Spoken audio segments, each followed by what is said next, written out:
El Señor esté con ustedes y con tu espíritu. Evangelio de nuestro Señor Jesucristo según San Marcos. Gloria a ti, Señor. Después que Juan Bautista fue arrestado, Jesús se dirigió a Galilea. Allí proclamaba la buena noticia de Dios, diciendo: El tiempo se ha cumplido, el reino de Dios está cerca, conviértanse y crean en la buena noticia. Mientras iba por la orilla del mar de Galilea, vio a Simón y a su hermano Andrés, que echaban las redes en el agua porque eran pescadores. Jesús les dijo: Síganme y yo los haré pescadores de hombres. Inmediatamente ellos dejaron sus redes y lo siguieron. Y avanzando un poco vio a Santiago, hijo de Zebedeo, y a su hermano Juan, que también estaban en su barca arreglando las redes. Enseguida los llamó y ellos, dejando en la barca a su padre con los jornaleros, lo siguieron.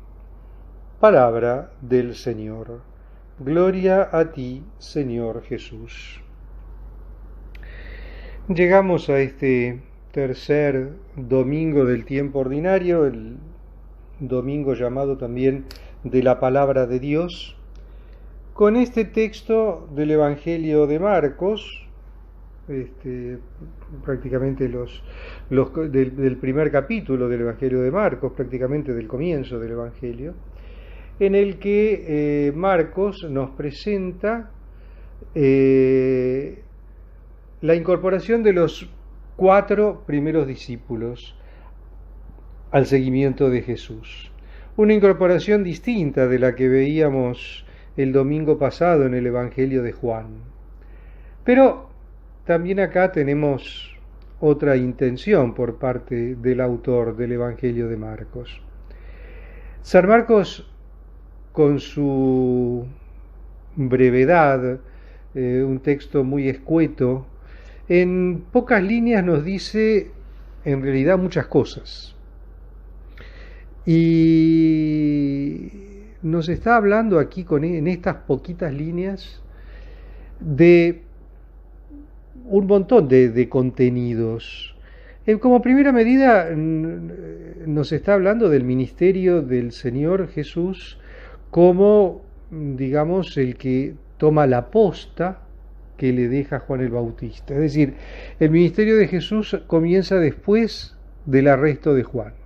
Después del arresto de Juan, Jesús iba por Galilea anunciando, etcétera, etcétera, nos dice en el texto.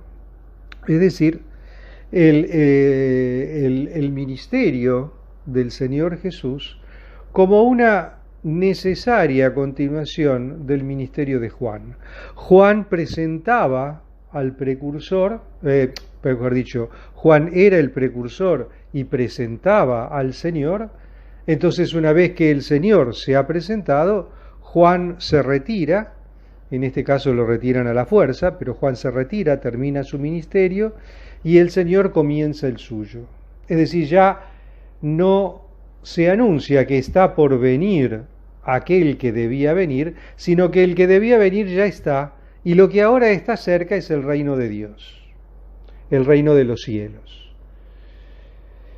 Esta expresión para el piadoso israelita de la época consistía obviamente en una culminación de las esperanzas, es decir, el pueblo estaba esperanzado en la llegada de un Mesías que iba a restaurar el reinado davídico, que iba a restaurar el reino de Israel, que iba a liberar al pueblo del dominio de los paganos.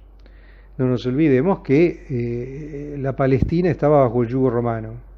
Es decir, era un mensaje de mucha esperanza y al mismo tiempo era un mensaje realmente alegre. O sea, el Señor les estaba trayendo justamente lo que ellos estaban esperando, les está diciendo justo lo que ellos querían oír.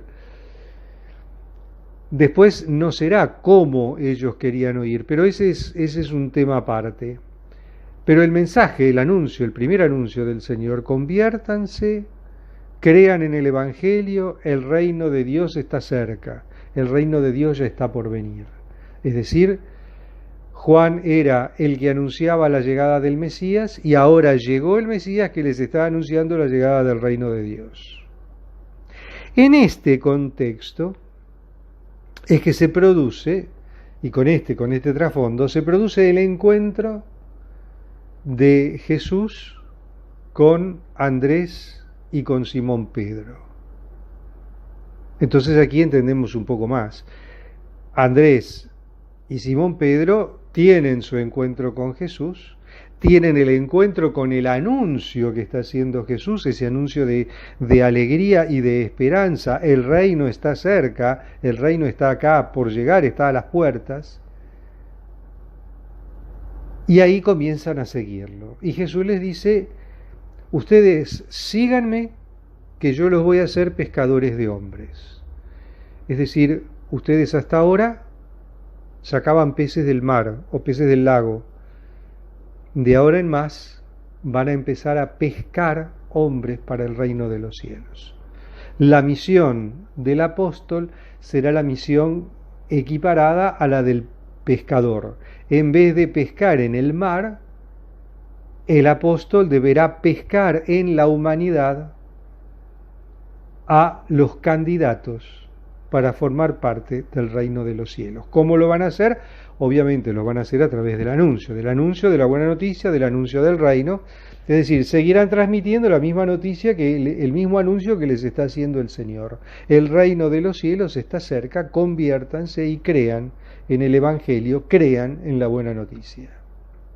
Lo mismo pasa con Santiago y Juan, los hijos de Zebedeo, que dejan a su padre en la barca junto con los jornaleros y se van detrás de Jesús y de Pedro y de Andrés.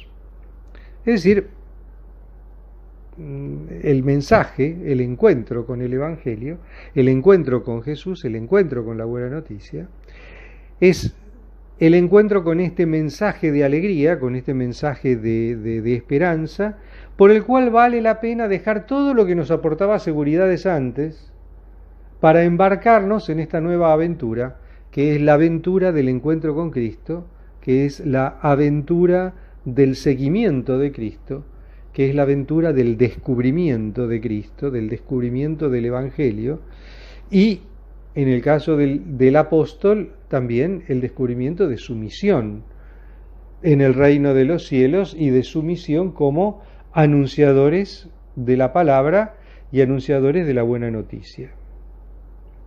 Es decir, el encuentro con Cristo tiene ese efecto transformador que hace que todo lo demás, todo lo que eran nuestras seguridades anteriores, ya no tengan sentido, ya no tengan importancia. Santiago, Juan, Pedro, Andrés, ellos tenían la pesca como su modo de vida, tenían la pesca como su seguridad en este mundo, su seguridad económica por lo menos o de subsistencia, y sin embargo dejan todo y lo siguen a Cristo. Ese encuentro con Cristo, ese encuentro con la palabra de Dios hecha carne, ese encuentro con el mensaje de la buena noticia, ese encuentro con el anuncio del reino de los cielos que está cerca, hace que todo lo anterior, todas las seguridades anteriores, no valgan la pena y que solamente encontremos sentido en el seguimiento de Cristo y en el anuncio de su palabra y en esa pertenencia a esta nueva especie de sociedad, entre comillas, que es el reino de los cielos. El Señor nos está anunciando la alegría de la salvación, nos está anunciando la posibilidad de salvarnos, una salvación que, como lo hemos dicho muchas veces, y no me voy a cansar de repetirlo, una salvación que está al alcance de todos, pero que no todos lo van a alcanzar, porque muchos no van a oír, o no van a querer oír, o no les conviene escuchar el mensaje del Evangelio. Porque el mensaje del Evangelio es un mensaje alegre, es un mensaje esperanzador, pero al mismo tiempo el mensaje del Evangelio es un mensaje que exige un compromiso vital. Y muchas veces no queremos dejar las cosas atrás, muchas veces no queremos dejar nuestras seguridades atrás, muchas veces nos aferramos a nuestras seguridades en este mundo y no ponemos nuestra confianza enteramente en la palabra de Dios, en el mensaje de Dios y al fin de cuentas en la providencia de Dios. Esa providencia que hará salir el sol sobre buenos y malos, hará llover sobre justos e injustos y que en un determinado momento esa providencia de Dios que nos llamará a su lado para rendirle cuentas de nuestras acciones. El Señor también nos va a preguntar ¿qué hiciste con el mensaje del Evangelio que recibiste? ¿Y qué hiciste? Y bueno, a cada uno de nosotros nos llama según nuestras posibilidades, según nuestras capacidades, según nuestra idoneidad. El Señor nos llama a ser testigos de su palabra, testigos de su Evangelio, nos llama a ser testigos con nuestra vida de ese Evangelio que decimos seguir, que decimos creer. Entonces acá es muy importante la coherencia. Yo no puedo decir, soy católico, pero tal punto de la doctrina no lo acepto. No, perdón, eso técnicamente y según el derecho canónico consiste en una herejía. O sea, yo no puedo decir, yo soy católico, pero tal punto de la doctrina no lo acepto, o tal cosa no la creo, o no me parece que esto sea así. Si yo quiero estar en comunión con Cristo y con su Iglesia, tengo que aceptar total y plenamente lo que la Iglesia nos enseña, lo que la doctrina nos muestra, lo que la Sagrada Escritura, la tradición y el magisterio de la Iglesia, es decir, las tres patas sobre las que se asienta la enseñanza de la Iglesia, nos enseñan, nos muestran y nos dicen que son las verdades de fe. Es decir, yo no puedo decir soy católico pero, no, soy católico o no soy católico. Si digo soy católico solo porque estoy bautizado y porque fui bautizado en la Iglesia Católica en algún momento de mi vida y luego cambié de opinión, bueno, quiere decir que estoy en otra cosa, pero no sigas diciendo soy católico. Y tampoco podés decir soy católico pero tal tema o tal otro, o con tal tema o con tal otro no estoy de acuerdo.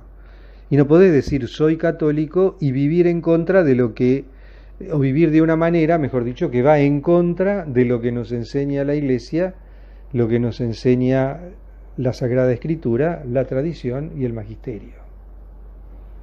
Es decir, yo no puedo poner las verdades de Dios al servicio de mi comodidad. Más bien soy yo el que tiene que adaptarse, mi vida, mi pensamiento, a las verdades que Dios nos ha revelado. Soy yo el que tiene que aceptarlas y el que tiene que interiorizarlas en su propia vida. No puedo jugar con la verdad, no puedo relativizar la verdad y no puedo acomodar la verdad a mi gusto y conveniencia. Y esto vale para todos, ¿no? Eso vale para todos, desde el más pequeño hasta el más grande, desde el más poderoso hasta el más débil, desde el más rico hasta el más pobre. La verdad es una y única. Y o la acepto como es o no la acepto, pero no puedo aceptarla a medias.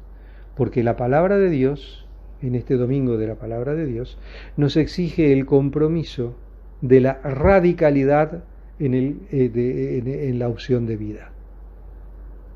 Y eso es innegociable. Como también la verdad es innegociable, como también